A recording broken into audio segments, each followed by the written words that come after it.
Is the electric motor for vehicles the future, or is the combustion engine gonna make a comeback? In this video, we're gonna discuss all of the future upsides that electric vehicles can have opposed to combustion engines. Furthermore, at the end of the video, we're gonna discuss a very promising candidate for investment in the electric vehicle space. So stay tuned, you do not want to miss this.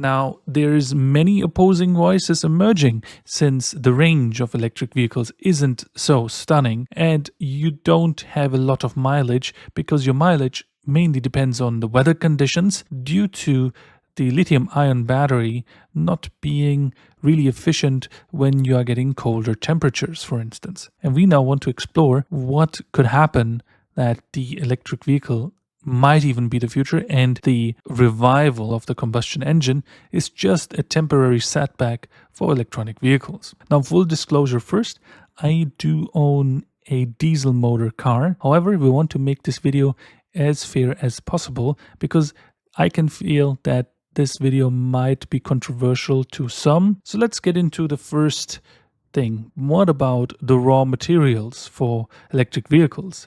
Lithium, cobalt, nickel, and graphite are very rare, apparently, and they are very hard to source. However, I would challenge you and say, yeah, you might have some problems getting those things out of the ground. However, I do think, as an electronic engineer, that the lithium-ion battery is probably not the technology that the EV of the future will be based on. I think it's going to be many other technologies that don't have the drawbacks of the lithium-ion battery. The main drawback is, of course, range, but what most people don't know is that if you have the wear and tear over the years from a lithium-ion battery, it can actually spontaneously combust. Furthermore, anyone who wanted these so bad already has bought them, and everyone who might think about it because it's a good bargain, they're still going to wait because the technology is still too expensive. How is this going to change? I think we're going to develop other battery technologies, and one of the more promising technologies is sodium-ion batteries. They have a higher density than lithium-ion batteries, therefore more mileage is possible, and they also recharge faster and they don't combust spontaneously. They can be extracted out of seawater at a very low cost. But there might be something up the horizon what we don't even know about. And it would be very fatal to simply bet on combustion engines at all,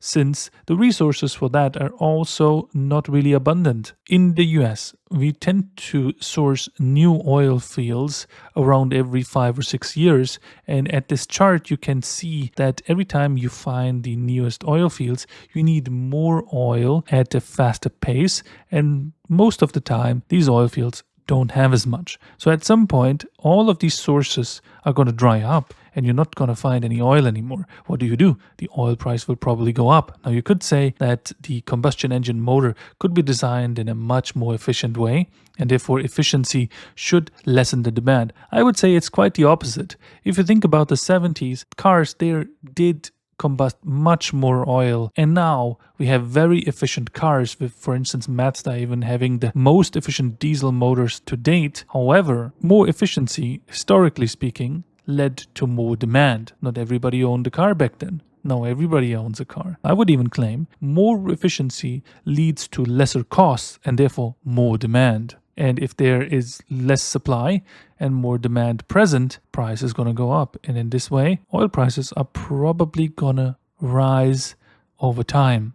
Therefore, combustion engine cars, in my opinion, are not a long-term good and best solution.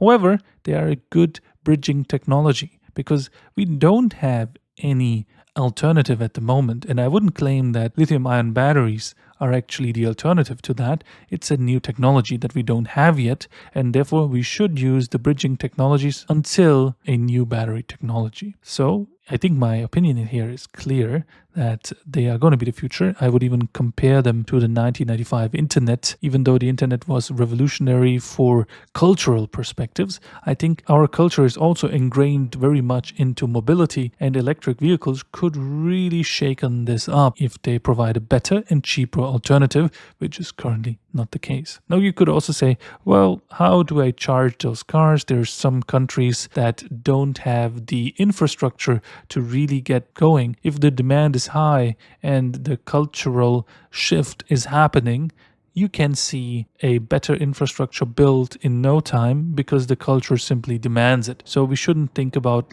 the status quo at the moment, but how could it be in the future? And in the future, usually it is connected with growth, which is usually exponential in nature. And therefore, if the infrastructure is not there, if the technology is right, the infrastructure will follow. Some leftists would also say that the electric vehicles are really green, they don't produce any emissions. This might be partly true, but it is only true if the power plants that really source the energy are also green. This is currently not really doable or feasible in the moment, because if you just bet on solar power or wind power, they are not constant sources of energy. The sun isn't going to shine on when everyone quits their 9 to 5 and is headed back to home and then tries to charge the battery. If everyone would do it, our electric grid would simply collapse. Therefore, we need other power plants, for instance, fission reactors or even fusion reactors in the future. They could deliver clean and nice energy that would also fuel electric vehicles in the future. And I think the trend is towards those. I don't think fission is going to go away. I think it's going to become more. And maybe we even discover how to efficiently process fusion-based reactors in the future. Furthermore, if battery technology, especially with newer technologies that are easy to source, for instance, the sodium-based batteries, the cost of ownership is going to go down. Electric vehicles need less maintenance, and if you only have a battery in there without any mechanical parts, this is going to become more and more cheap. More and more people will go to the electric vehicle due to the inherent upsides compared to a mechanical car that is based on combustion engines or industrial technology. So far, we think that the cycle is more favoring towards smart things, anything smart that is based on information technology and therefore electricity as well, rather than industrial-based systems from the old age, as I call it. Now let's get into a chart of something that I think might be a good investment. This is the stock of Nio. And what we have seen so far, we're currently long. We longed around $3.63, and I posted this long setup again for our subscribers. This should maybe break out, and let me tell you why. The trend here always was that around May, you find a 100% move in Nio. This was the case in 2022. Here's the case in 2023. This was the case in 2024, and you can see, from the low, it didn't make my projected target, but it did above 100%, which was the trend before that. And now we are again in May of 2025, which was the setup for this buy over here. And now we're back above 111%, currently noting at 124%. If we manage to reach above 131%, I would say this is a deviation big enough to consider this rally as a better quality than any other rallies before, because Nio turned down after those. And if it can sustain these highs or maybe make a pullback that is more moderate than these declines, we would say that this is a very big change, a big shift in the paradigm of the stock at the moment, because all it knows is go down after the IPO. And if it forms a sustainable bottom here, we might be in for new all-time highs in the stock. So therefore, we just need to wait a little bit more, see how this develops, and maybe this turns out to be a very good investment with the electric vehicles on the forefront case. If you'd like to know how our assessment is going to be when we get the inevitable retracement of this price, you can just simply head to our Discord by clicking the link down in the description. There we discuss most of your questions. If you like a stock that you like to be reviewed by us, we will do it for free for you in our free community. Furthermore, we have a premium offering where we analyze over 180 different stocks from the S&P 500, the Nasdaq 100.